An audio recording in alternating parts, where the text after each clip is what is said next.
Welcome back to 15 Lessons in 15 Weeks. We are on week 13, which means I only have 2 weeks to go. And this week is hopefully going to be short. I'm going to try to keep it short because age 27 was kind of a funny one, I think, in the year, once I say the year, and if you've already figured out what year technically this would have been, I think it was a funny one for everybody. I was 27, turned 27 August of 2020.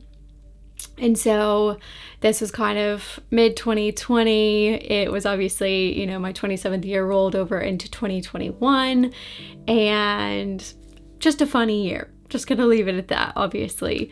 And so at age 27, I learned this lesson, and I'm gonna say it now and try to repeat it as many times as possible. No matter the season, look for the good. And kind of over the last probably 10 years, I've just, every year that I turn like a different age, I read this psalm in conjunction with the number of the year that I'm turning. So this particular psalm was Psalm 27. And I loved this psalm. I've always loved this psalm. And so I'm going to read it and just kind of explain why this kind of went along with the lesson I learned at age 27. So this is David writing, and he says, "The Lord is my light and my salvation, so why should I be afraid? The Lord is my fortress, protecting me from danger, so why should I tremble? When evil people come to devour me, when my enemies and foes attack me, they will stumble and fall. Though a mighty army surrounds me, my heart will not be afraid. Even if I'm attacked, I will remain confident." Why? Because this is his prayer. The one thing I ask of the Lord, the one thing I seek most, is to live in the house of the Lord all the days of my life, delighting in the Lord's perfections and meditating in his temple. For he will conceal me there when troubles come. He will hide me in his sanctuary. He will place me out of reach on a high rock. Then I will hold my head high above my enemies who surround me. At his sanctuary I will offer sacrifices with shouts of joy, singing and praising the Lord with music. And I want to skip down to verse 11. It says, "Teach me how to live, O Lord, lead me along the right path. For my enemies are waiting for me. Do not let me fall into their hands, for they accuse me of things I've never done. With every breath they threaten me with violence. Yet I am confident I will see the Lord's goodness while I'm here in the land of the living. Wait patiently for the Lord. Be brave and courageous. Yes, wait patiently for the Lord." And so this week's lesson is, no matter the season, look for the good. And 27 was not a bad year. We actually got to do a lot when I was 27. We got to travel. We had some family things that we got to travel for. My sister got married. We even, while we were in London, we actually made a film about the days leading up to Jesus's death, and we got to do that with our friends in London, and it was an amazing time.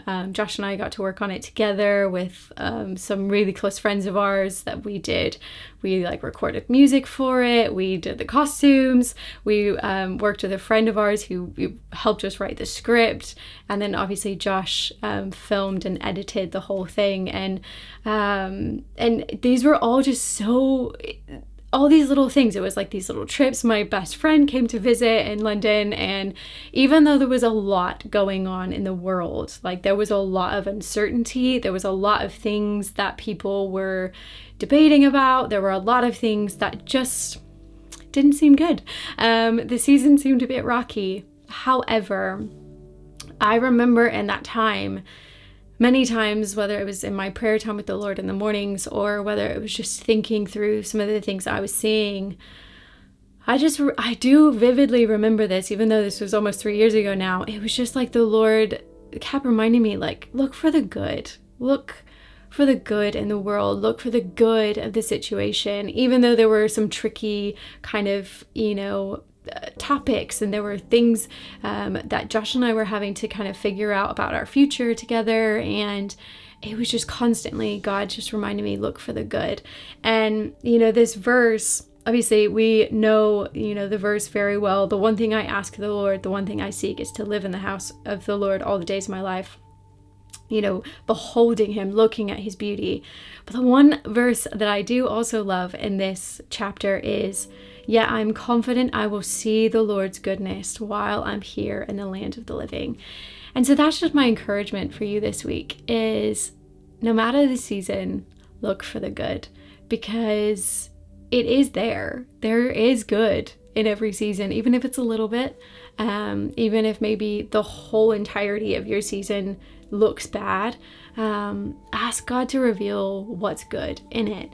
And I think he will. I think he always does. We say the phrase, he turns, he makes beauty from ashes, and, turns mourning into joy, and all of these things. And so that's my encouragement for you this week. And I hope that it's something that just kind of you can hold on to, you can anchor onto for whatever season you might find yourself in.